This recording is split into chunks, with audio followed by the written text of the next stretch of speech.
다 함께 기도하심으로 2월 4일 수요일 매일 예배 시작하겠습니다. 기도하겠습니다. 거룩하신 하나님, 오늘 이 수요일 시간에도 오늘도 우리가 주님 앞에 나와 예배하게 하시니 감사합니다. 비록 녹화된 예배이지만 이 예배 가운데서도 하나님께서 함께 하실 줄로 믿습니다. 이 예배를 통하여서 우리가 주님과 다시 연결되게 하시고 마음 깊은 곳에서부터 주님의 음성을 사모하는 귀한 시간 되게 허락하여 주시옵소서. 주님, 오늘 우리에게 필요한 말씀을 허락해 주시고 듣는 귀와 깨닫게 되는 마음, 또 순종한 믿음도 허락하여 주시옵소서. 예배 가운데 정말 우리 안에 있는 염려와 두려움을 모두 다 내려놓게 하시고 주님의 평강으로 우리의 마음을 지켜 주시옵소서. 또한 교회 공동체를 붙들어 주시고 정말 성도들이 서로를 위해서 기도하며 사랑으로 세워져가는 믿음의 공동체가 되게 허락하여 주시옵소서. 오늘도 주님의 은혜로 살게 하시고 주님께서 주시는 기쁨으로 오늘 하루 우리가 넉넉히 이겨낼 수 있도록 하나님 함께하여 주시옵소서. 이 모든 말씀 예수님의 이름으로 기도하옵나이다. 아멘. 찬송가 454장 함께 하시겠습니다.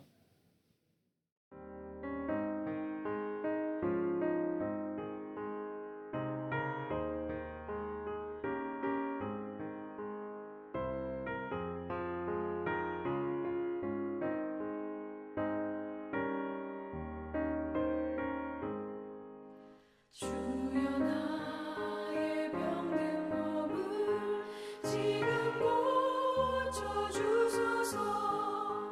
모든 병을 고쳐주마 주 약속하셨네. 내가 지금 굳게 믿고 주님 앞에 구하오니 주여 크신 권능으로 곧 고쳐주소서. 나의 주님 뜻이라면 나를 고쳐주소서. 머리 위에 기름 붓고 날 고쳐주소서. 모든 것을 다 바치고 간구하는 나의 몸을 지금 주의 약속대로 꼭 고쳐주소서.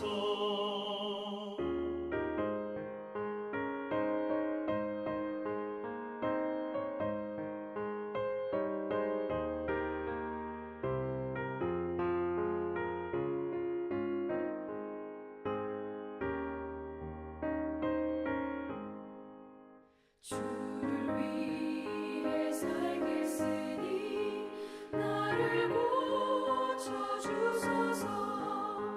내게 속한 모든 것은 다 주의 것이니 성령이여 강림하사 능력 있는 손을 펴사 나의 몸을 어루만져 곧 고쳐주소서.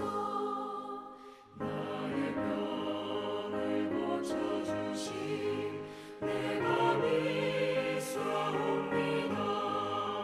지금부터 영원토록 주 찬송하겠네. 나를 구원하신 말씀 어디든지 전하오니 나의 병을 고쳐주시 참 감사합니다. 아멘.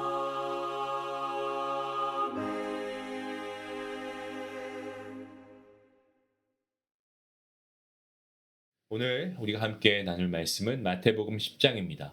1절부터 15절까지의 말씀입니다. 함께 말씀을 읽도록 하겠습니다. 예수께서 그의 12제자를 부르사 더러운 귀신을 쫓아내며 모든 병과 모든 약한 것을 고치는 권능을 주시니라.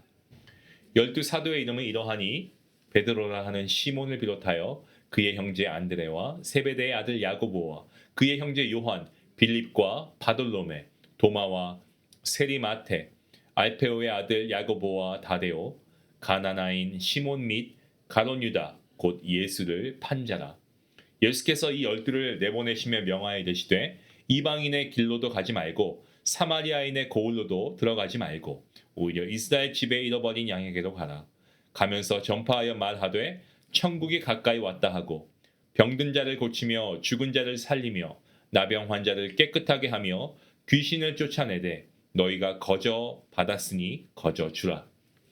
너희 전대에 금이나 은이나 동을 가지지 말고 여행을 위하여 배낭이나 두벌 옷이나 신이나 지팡이를 가지지 말라. 이는 일꾼이 자기의 먹을 것 받는 것이 마땅함이라. 어떤 성이나 마을에 들어가든지 그 중에 합당한 자를 찾아내어 너희가 떠나기까지 거기서 머물라. 또 그 집에 들어가면서 평안하기를 빌라. 그 집이 이에 합당하면 너희 빈 평안이 거기 임할 것이요 만일 합당하지 아니하면 그 평안이 너희에게 돌아올 것이니라.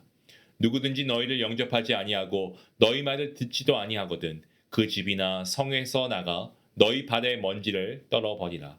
내가 진실로 너희에게 이르노니 심판날에 소돔과 고모라 땅이 그 성보다 견디기 쉬우리라. 아멘.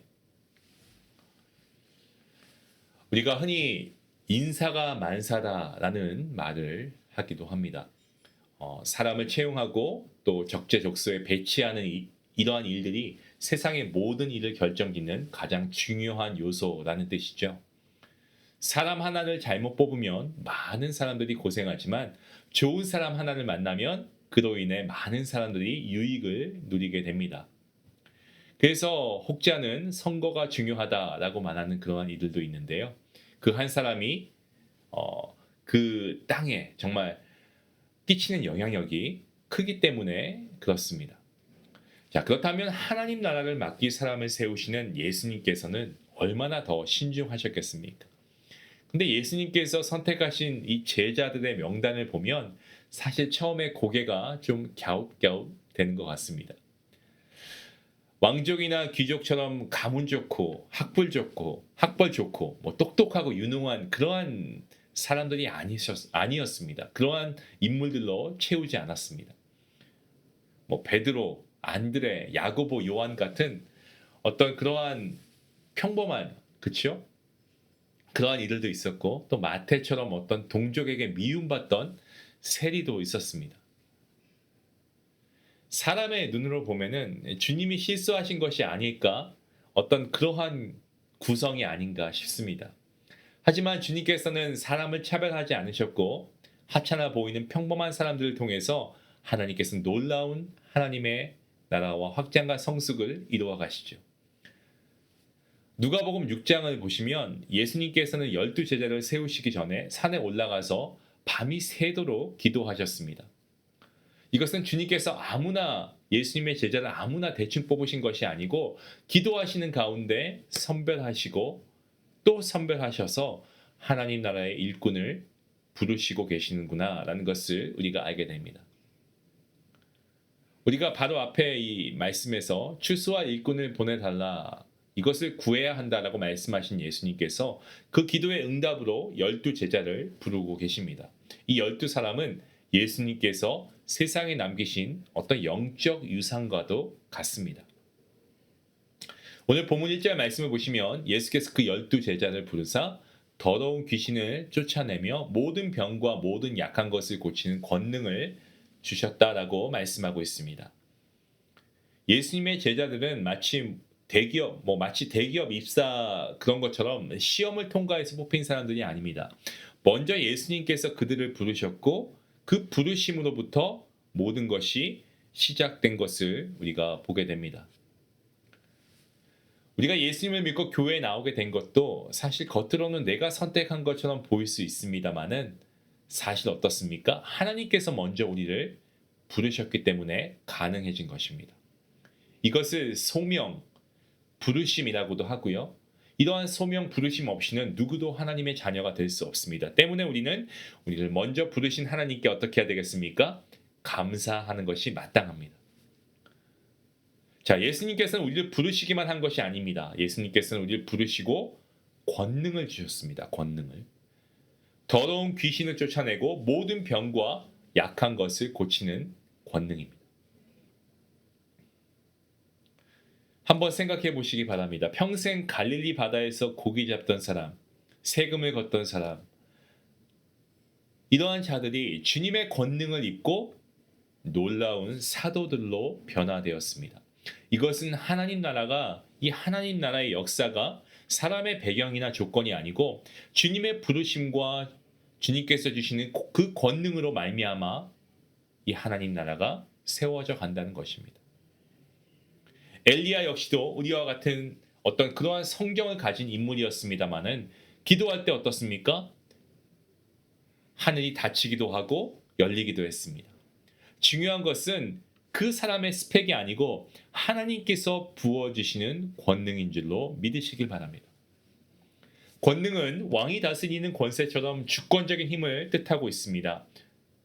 우리가 예수님을 영접할 때 하나님의 자녀가 되는 권세를 주셨다라고 요한복음 1장 12절 말씀에서 기록하고 있습니다. 예수님께서는 제자들을 보내실 때 먼저 이스라엘 집에 잃어버린 양에게로 갈 것을 말씀하고 있습니다.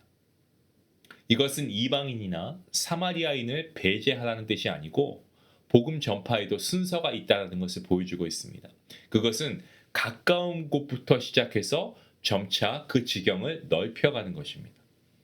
훗날 예수님의 제자들은 모든 민족으로 제자를 삼으라는 명령을 주님께 받습니다. 이것을 우리가 지상 최대 명령이라고 하죠. 이 명령을 받는데 복음은 특정 민족만이 아니고 인종과 배경을 초월해서 모든 사람에게 주어진 하나님의 은혜입니다.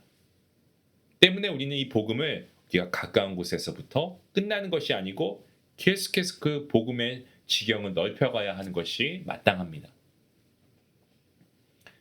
예수님의 제자들은 천국이 가까이 왔다 이 복음을 전했습니다. 뿐만 아니고 오늘 말씀을 보니까 병든 자를 고치고 죽은 자를 살리고 나병 환자를 깨끗게 하고 귀신을 쫓아내기도 합니다. 이것은 예수님께서 하시던 사역이었고 이제 주님께서는 그 사역을 바로 제자들에게 맡기십니다. 자, 근데 여기서 예수님께서는 한 가지 분명하게 말씀하시는 것이 있습니다. 거저 받았으니 거저 주라라고 말씀하십니다.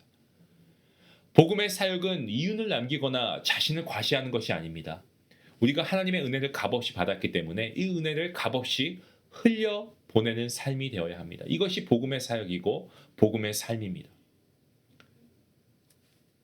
참된 주님의 제자는 교만함과 과시가 아니고 겸손함과 나눔의 길을 걷는 사람이다라는 것을 우리가 기억해야 할 것입니다. 또한 예수님은 제자들에게 최소한의 것만 가지고 갈 것을 말씀하십니다. 이것은 다른 무엇을 의지하지 말고 하나님만 신뢰하라라고 말씀하시는 주님의 말씀입니다. 동시에 복음을 전하는 자는 마땅히 공급을 받을 수 있고요. 또한 제자들을 영접하는 자는 곧 주님을 영접하는 것과 같다라고 말씀하고 계십니다. 주님께서는 복음을 전하는 자와 섬기는 자가 이 서로 은혜 안에서 연결되어서 함께 복을 누리게 하십니다. 사랑하는 성도 여러분, 예수님께서 저와 여러분을 먼저 부르셨습니다. 그리고 우리에게 권능을 주셨습니다. 그 권능은 성령 하나님이시고요. 어둠 가운데 있던 우리를 빛 가운데로 부르신 하나님의 능력입니다. 때문에 오늘도 주님의 부르심을 기억하시고 이 성령 하나님의 권능으로 충만하셔서 우리가 복음을 전하고 또한 사랑을 나누고 섬길 수 있는 참된 예수님의 제자의 길을 걸어갈 수 있기를 주님의 이름으로 축원합니다. 기도하시겠습니다. 주님, 우리를 먼저 택하여 주시고 주님의 자녀로 불러주시니 감사합니다. 정말 부족하고 평범하기 그지없는 우리이지만 성령 하나님의 권능으로 새롭게 하셔서 주님의 일꾼으로 세워주시옵소서. 거저 받은 은혜를 거저 나누어 줄 수 있는 겸손한 우리의 모습이 되게 하시고 우리가 세상의 어떤 것을 의지하기보다 오직 주님의 공급하심을 신뢰하며 복음의 길을 담대히 걸어가며 전파하는 주님의 증인이 되게 허락하여 주시옵소서. 이 모든 말씀 예수님의 이름으로 감사하며 기도하옵나이다. 아멘. 우리 복음을 전하는 자로서 가까운 한 사람을 정해서 우리가 매일 그들의 이름을 불러가면서 기도하면서 우리가 한번 용기 내서 이들에게 연락해 보면 어떨까요? 혹은 우리가 기도해 보면 어떨까요? 오늘 이러한 믿음의 결단이 여러분에게 시작될 수 있기를 간절히 원합니다. 우리 말씀 생각하시면서 함께 기도하며 나아가겠습니다.